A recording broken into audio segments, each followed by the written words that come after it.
C'est pas poli, mais je commence par moi. Je suis Vincent Leduc. Je travaille chez Transdev depuis une petite quinzaine d'années au sein de la DSI France et je suis directeur du centre de services applications, principalement en charge du maintien en condition opérationnelle d'une trentaine d'applications, dont 2 ou 3 qu'on apercevra tout à l'heure, qui sont le cœur du SI de Transdev.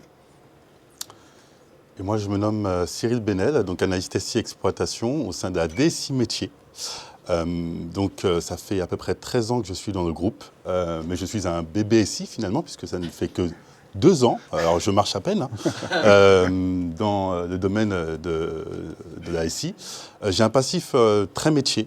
J'ai été du coup chargé d'études et méthodes, manager de site, responsable de méthode. Donc je suis en fait la personne qui vous embête pour demander des évolutions sur les outils métiers. Et justement, je travaille étroitement avec Vincent. Et c'est grâce à lui qu'on réussit nos projets, puisqu'on associe le métier et la DSI. Alors, je vais vous présenter Transdev. Pour ceux qui ne connaissent pas, Transdev est une société d'opérateurs de transport public. Et pour ceux qui ne connaissent pas Transdev, nos concurrents bien connus, notamment à Lyon, sont Keolis et RATP Dev. Pour le moment.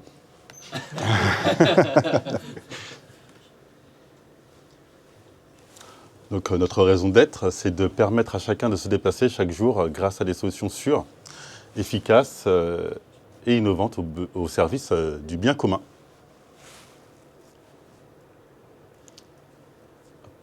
Ça rame un peu. Donc Transdev est un groupe français avec 2 actionnaires forts, la Caisse des dépôts et un actionnaire allemand, Reitmann.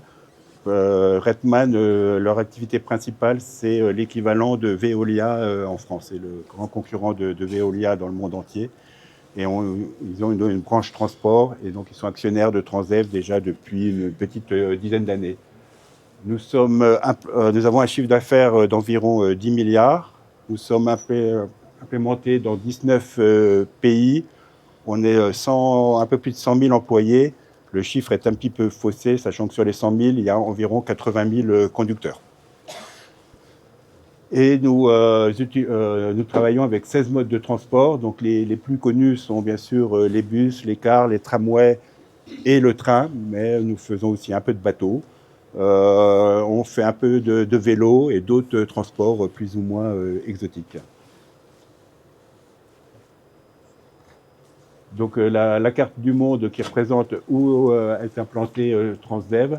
Donc oui, nous travaillons pour 19 pays. En toute transparence, 4 pays assurent environ 80% du chiffre d'affaires. C'est la France qui est encore leader en termes de chiffre d'affaires. Le deuxième pays, c'est les États-Unis qui, par acquisition, grossissent au sein du groupe Transdev et vont sans doute dépasser la France dans quelques temps. Et puis les 2 autres pays sont l'Allemagne et l'Australie. Et puis vous voyez sur la carte qu'on a implémenté dans d'autres pays, donc des projets intéressants dans le monde entier. En France, on est installé dans 150 agglomérations, réseaux interurbains. Les très grands réseaux sont Le Havre, Rouen, Lens, Reims, Saint-Étienne. 2 cas particuliers où je ne vais pas faire un cours d'économie, mais on est dans une forme juridique un peu particulière en société d'économie mixte avec Nantes et Mulhouse. Mais c'est bien Transdev qui exploite le réseau de Nantes et de Mulhouse. Et puis très bien implémenté en Île-de-France. Je ne sais pas s'il y a des Parisiens dans la salle, mais voilà, le réseau de l'Île-de-France est ouvert à la concurrence depuis très longtemps dans la Grande Couronne.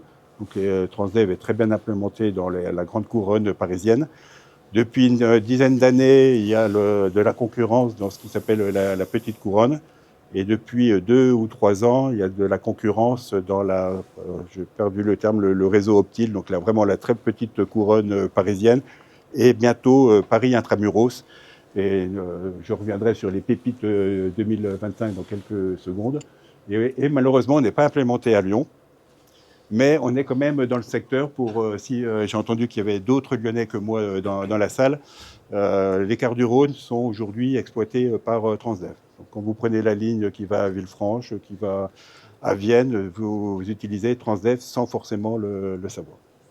Et puis nous sommes bien implémentés en Savoie. Et si vous allez faire du ski et que vous y allez en train, les bus qui vous monteront dans les stations, ce sont des bus Transdev.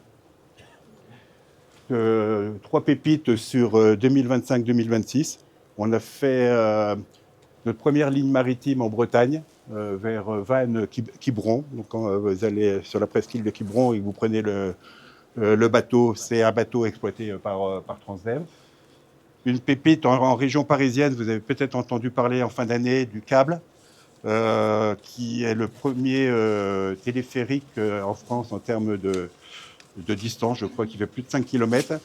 Je ne suis pas un grand spécialiste de la région parisienne, mais il fait en gros Créteil-Villeneuve-Saint-Georges et il passe au-dessus des lignes ferroviaires, de l'autoroute, peut-être la 6. Et c'est une prouesse d'infrastructure. Et Transdev exploite ce câble depuis le 13 décembre, je crois. Et donc, dès qu'on a commencé, c'est que la neige est tombée. Et donc, on a vu un joli téléphérique avec de la neige en région parisienne le 2 ou 3 janvier. Si tu peux revenir aussi sur le slide d'avant, l'autre pépite de l'année, c'est que Transdev a démarré la première ligne de train TER ouverte à la concurrence. Donc le fin juin, tout début juillet 2025, la ligne TER Marseille-Nice est exploitée par Transdev. Et donc c'est la première ligne TER ouverte à la concurrence en France. Et Transdev espère gagner d'autres lignes dans les prochains mois. Donc en France, environ 22 000 conducteurs, 30 000 collaborateurs. Et donc, 16 000 bus. Bon, ça redit ce qui a été montré sur la carte. On voulait, avant de parler métier, on voulait faire aussi un zoom sur la DSI. Tout à l'heure, vous avez parlé d'être proche du client, de comprendre le client. En fait, l'organisation de la DSI, elle entoure le métier et les filiales qui sont présentées au centre du rond. C'est vraiment c'est le business de Transdev, c'est que les filiales travaillent et fassent du business. Et donc, pour les aider, elles sont entourées en fonction de la taille d'une SI locale ou de spécialistes régionaux qui font le lien entre la partie très locale et la partie centrale. Et toutes ces équipes sont accompagnées par 4 domaines informatiques et 3 centres de services où on rend les services afin que le business se fasse. Et cette organisation est vraiment basée autour du métier, pas seulement de l'IT. Et comme le dit mon responsable, le DSI France, Transdev n'est pas une boîte informatique, mais on doit rendre du service pour que le métier se fasse. Là, je crois que c'est là où je te passe la main. Exactement. On va faire un petit focus en fait sur la DSI métier et plus particulièrement sur la SI exploitation dont je fais partie. Là, on a décidé sur ce slide de faire un petit focus en fait sur l'ensemble des outils qui reflètent le besoin en termes d'exploitation. Qu'est-ce que c'est l'exploitation? C'est le service qui permet au quotidien justement de pouvoir faire du transport. Il s'agit en fait tout simplement tous les jours des conducteurs avec bien sûr des véhicules qui permettent le transport, mais aussi des services qui permettent de l'organiser, à savoir les études et méthodes pour la conception de l'offre, l'exploitation, le planning, la régulation, la prépaye. Et en fait, autour de chaque métier, il y a un outil. Donc là, en fait, on a un peu une chronologie de la conception de l'offre, à savoir qu'à J-60, on a la conception. Donc, ce qu'il faut savoir, c'est qu'en fait, l'offre de transport est en évolution perpétuelle par rapport aux besoins des usagers. C'est-à-dire que, je ne sais pas si vous prenez le train ou si vous prenez peut-être le bus pour venir travailler, mais souvent, les horaires changent en fonction de la saisonnalité. Parce que, par exemple, dans les milieux ruraux, l'offre est un peu moins forte pendant les vacances, c'est normal. Les enfants ne vont pas à l'école, donc les conducteurs ne conduisent pas, ils sont même peut-être en vacances ou ils font d'autres lignes.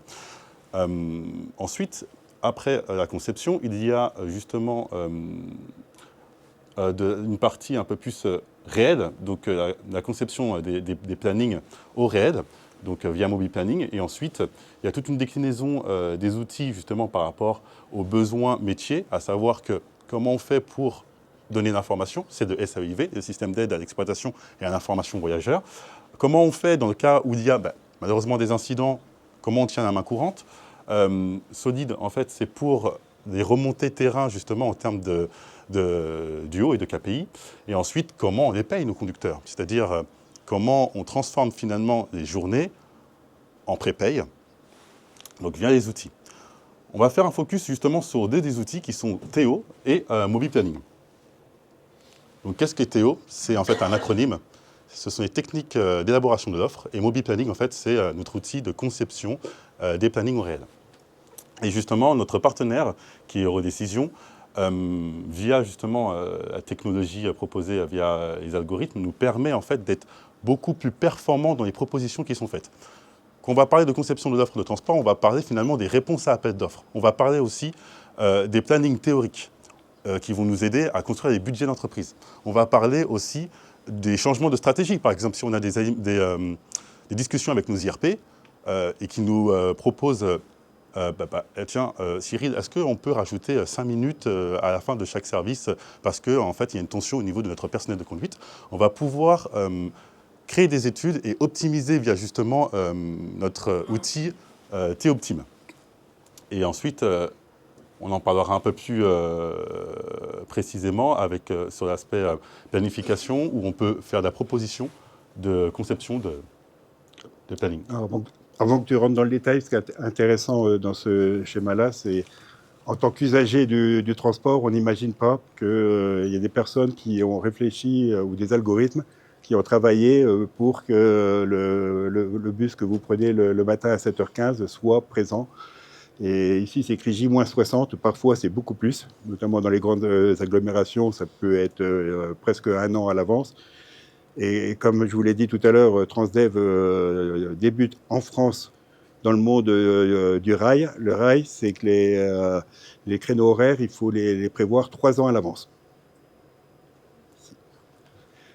Et ce qui est aussi important, tu n'as pas cité la petite anecdote, mais donc en effet, on a un gros travail à J- beaucoup. On a un gros travail J-15 parce que tous les conducteurs doivent connaître leur planning sur une quatorzaine. Le mot quatorzaine existait avant le Covid, ça vient du monde du transport et c'est une notion légale, c'est que chaque conducteur doit connaître son planning des 14 prochains jours, forcément J-15, J-14. Et puis un outil qu'on ne cite pas parce qu'on ne travaille pas avec Eurodécision dessus, mais il arrive que quand tout est bien prévu, mais qu'un conducteur ne se réveille pas. Et donc, comme il n'a pas entendu son réveil à 4 heures du matin, il n'est pas à 5 heures au dépôt, et le bus de 6 heures, il ne démarre pas. Et donc, on a des outils pour essayer de gérer l'absence. J'ai cité un exemple de conducteur, je pourrais citer un exemple d'un véhicule qui ne veut pas démarrer ce matin. Je te laisse la main sur les cas de conception de l'offre.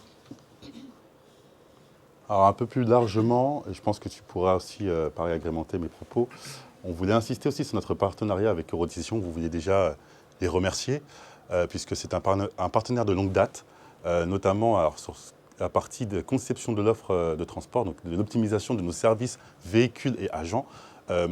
Pourquoi on parle d'optimisation de services véhicules? C'est parce qu'en fait, on n'affecte pas tous les jours, main à main, tiens, Gilles, tu vas partir sur telle ligne, tel service. On le réfléchit. Sauf que on le réfléchit, le cerveau humain a ses limites. Et peut-être que la proposition, même d'un connaissant métier local, qui connaît très bien son territoire, qui connaît très bien ses conducteurs, parfois il est limité, dans certains cas de figure, ou dans plusieurs. Donc en fait, finalement, c'est là qu'intervient l'optimisation. C'est via des algorithmes que l'on peut proposer justement de nouvelles journées de travail, mais en prenant en compte les conditions, en prenant en compte aussi la réglementation et les contraintes réseau. Parce que l'environnement en fait, du transport, même si vous ne le voyez pas, il est changeant au jour le jour. Et sur la partie, bon, peut-être que sur la partie shift planner, je te préfère. Alors je me permets quand même aussi de compléter, c'est que Il y a une valeur, en effet, de rendre le service pour les usagers du transport. Il y a une valeur ajoutée pour respecter les conditions de travail des conducteurs. Mais il y a également un effet business, c'est que le coût d'un bus est énorme. Et donc, il est important que lorsqu'on fait une offre de transport, on limite le nombre de bus au strict minimum.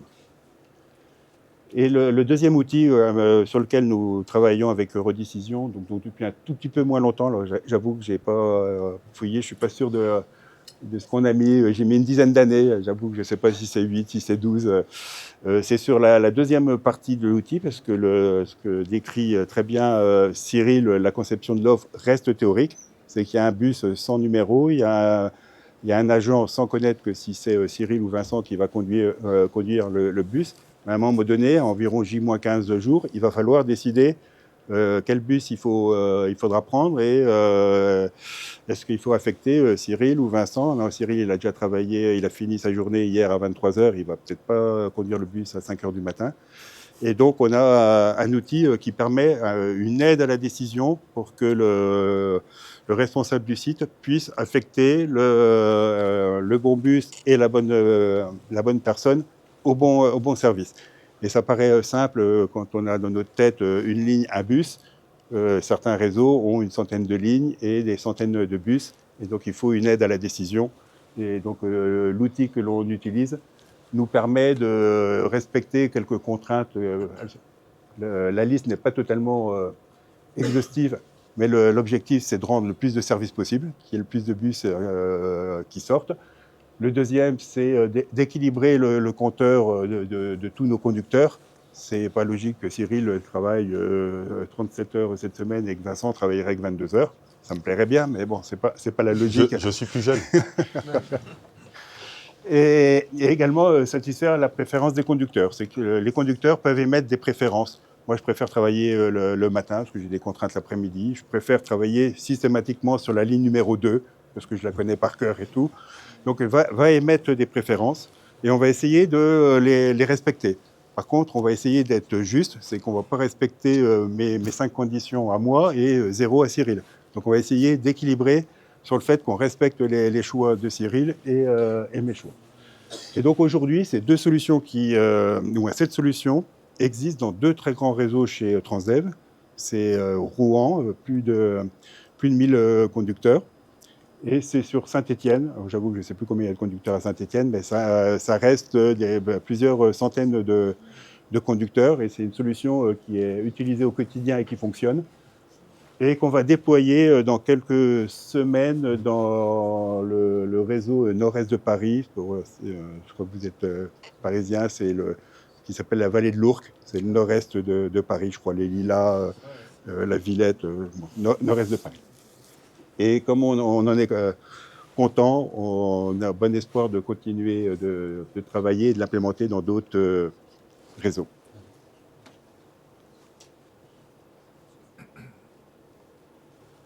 Alors, un petit focus sur Théoptime. Alors, Théo, technique d'élaboration de l'offre. Théoptime, en fait, c'est l'outil de redécision quelque part, qui nous permet de gagner justement en termes de timing, en quelques temps pour les réponses à appel d'offres et mettre en œuvre en fait des modifications sur des réseaux de transport existants. Parce que comme je disais, en termes de conception, de réflexion, l'algorithme va pouvoir étudier des choses auxquelles l'humain n'aurait pas pensé. Donc en fait, on va pouvoir dupliquer des simulations et anticiper des impacts, que ce soit par exemple sur le budget d'entreprise, puisqu'on peut avoir potentiellement peut-être, je cite un exemple, des travaux qui allongent une ligne, il faut en mesurer l'impact, mais pour autant, les ressources en fait restent identiques. Donc il faut trouver une solution qui soit viable sur le plan économique et aussi qui nous permet d'absorber nos contraintes sociales. On peut aussi générer de la productivité, parce que ce n'est pas parce qu'une solution marche qu'on ne peut pas la remettre en cause. Ce n'est pas parce que vous êtes transporté tous les jours que peut-être on ne peut pas faire mieux. Et dans ce cas-là, on pourrait être force de proposition auprès des autorités organisatrices du transport. Ce qu'il faut savoir, c'est que finalement, nous sommes fournisseurs de prestations de transport, mais au nom des autorités que sont les régions et les départements, suivant les lignes rencontrées. Et dans ce cas-là, dans des études, on pourrait essayer de mettre en évidence des gains de productivité. On peut aussi élaborer des services agents en améliorant la qualité du travail. Donc, comme je disais, essayer de rendre déjà plus harmonieux des services agents, puisque un méthode peut concevoir avec toute sa bonne conscience en fait un service agent. Pour autant, on peut toujours le remettre en cause. Et puis, on peut minimiser des temps d'études, parce qu'en fait, le cerveau humain, l'humain dort, l'humain mange, l'humain vit. L'algorithme le fait autrement, on va dire, mais en tout cas, n'a pas les mêmes contraintes et sera toujours plus rapide. Je pense que vous serez d'accord avec moi. Donc notre objectif, en fait, c'est d'optimiser les moyens au niveau des méthodes, mais surtout d'optimiser en fait, les moyens des ressources engagées dans les offres de transport. Et aussi un sujet RH où là, c'est noté la qualité du travail des conducteurs. Donc vous l'avez peut-être aperçu sur des premiers slides, c'est que un grand pourcentage des contrats sont des CDI, mais ça reste quand même beaucoup de CDI à temps partiel, puisque tout le monde veut prendre le transport entre 7h et 9h, peut-être 10h en région parisienne. Et voilà, en passant. Et le soir de 16h à 19h. Mais personne ne prend, ou moins de personnes ne prend les transports entre 10h et 16h. Et donc c'est compliqué, si on ne réfléchit pas à l'organisation, de faire travailler quelqu'un de 6h à 9h, de le laisser en pause, il n'a pas le temps de revenir chez lui, et de le refaire retravailler à 16h. Donc il y a également dans tous nos algorithmes et dans toutes nos décisions, également d'essayer de trouver des solutions pour qu'il n'y ait pas une amplitude horaire trop importante pour chaque conducteur. Bah tiens, on a un exemple, Vincent. Sur la ligne Champéret d'Hydro, un bus toutes les 10 minutes de 5h à 23h. Sinon, je peux poser la question en fait, à l'Assemblée. À votre avis, il faut combien de véhicules et combien de conducteurs pour exploiter une ligne comme ça?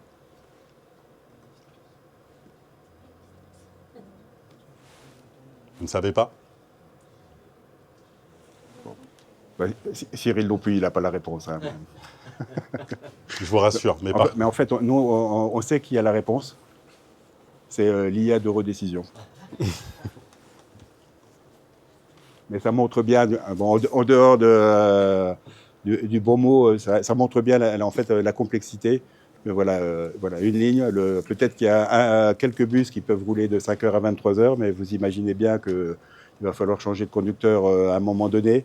Et donc seulement d'essayer de réfléchir à la question sur une ligne, c'est compliqué.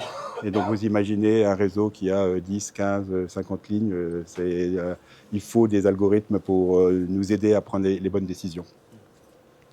Je vais faire un focus aussi sur le retour d'expérience sur l'an passé, puisque nous sommes partenaires depuis plus de 15 ans avec Eurodécision et l'Optime nous permet justement de répondre à un ensemble de demandes. On ne va pas tous les lister, parce que ça fait beaucoup de gains de productivité, mais sur l'année dernière, par exemple, on a amélioré les conditions de travail sur le réseau de vannes. Donc c'est le réseau Kiseo qu'on avait remporté, il me semble, en courant 2024. Oui, courant 2024. Et dès le début, on a pu être force de proposition auprès des conducteurs et à peu près en 4 mois, on a réussi à être force de proposition et à améliorer les conditions de travail.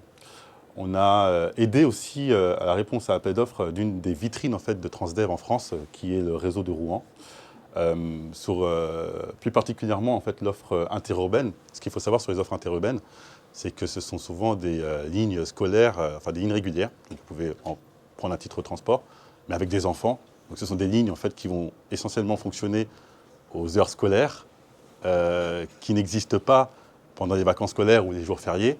Mais pour autant, ce sont des lignes qui dimensionnent vraiment les réseaux de transport et du coup, il faut avoir, les véhicules et les conducteurs qui nous permettent en fait, d'exploiter les réseaux. Et sur le dernier point, en fait, on est actuellement en cours d'idéation sur l'offre de transport du bassin annécien. On essaie d'être force de proposition, c'est une entreprise qui présente quelques lacunes.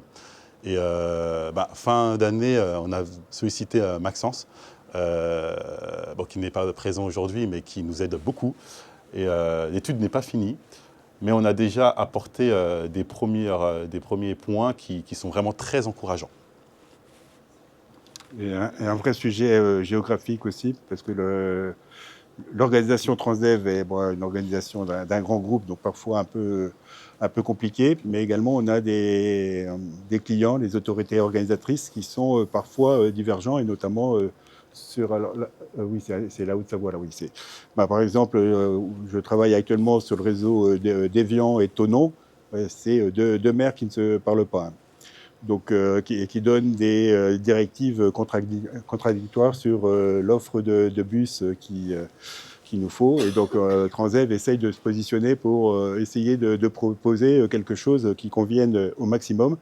Mais par contre, parce que si on écoute les desiderata des deux élus qui ont quelques difficultés à travailler ensemble, c'est qu'en fait, on pourrait multiplier un nombre de bus et ça ne serait pas du tout rentable. Alors, peut-être pour Transdev, mais même pour les deux agglomérations. Et donc, on souhaite faire ce qu'on appelle des postes communs et de mieux mutualiser sur des réseaux qui sont proches les uns des autres, mais avec des donneurs d'ordre différents. Donc c'est un vrai sujet pour Transdev, ce dossier. Et également, c'est un peu le cas aussi à Rouen, c'est que toutes ces notions interurbaines sont souvent des donneurs d'ordre très locaux et qui n'ont pas forcément une vision même départementale, voire régionale. Et ce que je souhaite Transdev, c'est d'améliorer pour mettre plutôt des centres. Alors, à minima départementaux, régional, en fonction des régions. Vu la taille de nos nouvelles régions, ça peut être compliqué que ça soit au niveau de la région. Mais au moins d'un bassin d'emploi ou d'un département, de mieux mutualiser les offres. Et là, il y a un vrai challenge pour les autorités organisatrices et pour Transdev. Je crois que nous arrivons à la fin de notre présentation.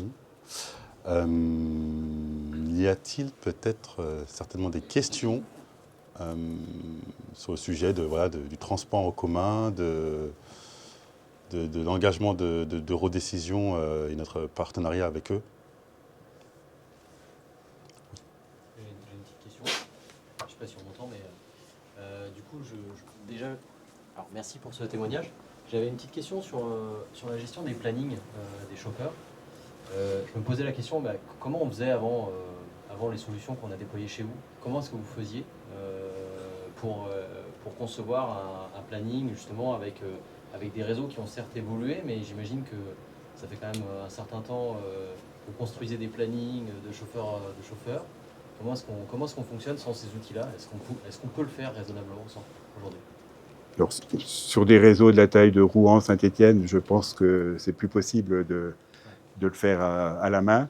Ouais. Par contre, sur des réseaux de la taille, on a parlé du bassin d'Annecy, je pense que on doit compter en quelques dizaines de véhicules. Okay. Il doit être les super spécialistes, les matheux doivent pouvoir le faire à la main. Les moins matheux doivent pouvoir le faire avec des formules Excel. Voilà, mais c'est devenu impossible, n'est pas vrai, mais l'optimisation ne sera pas là. Et on mettra des heures et des heures à calculer une offre de Rouen qui est immense. Moi, je cite Rouen parce qu'on a travaillé sur Rouen récemment, mais sur tous les très grands réseaux de Transdev, c'est quasiment impossible de revenir à l'outil manuel. Mais merci de la question, parce que d'un point de vue DSI, nous sommes plusieurs à avoir eu en challenge 2026, c'est comment la société revient si on a une attaque, puisque en toute transparence, le SI de Transdev est sur AWS à 85-90%, donc quasi exclusivement sur AWS, avec toutes les tensions que l'on connaît, que l'on entend aux actualités. On s'interroge sur notre dépendance. Mais en dehors de la dépendance, c'est si AWS augmente ses prix de 200%, s'il y a une attaque sur une des régions où Transdev est déployé, comment on fait manuellement. Donc Vous avez discuté avec mon chef, non, pour me donner ce challenge Avec plaisir. Quand vous- 2026, mais c'est un vrai challenge et on se repose des questions qu'on ne se posait peut-être plus depuis quelques années.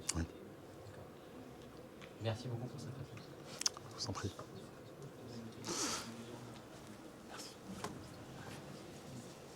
D'autres questions? D'autres questions? Eh ben, merci. Hein.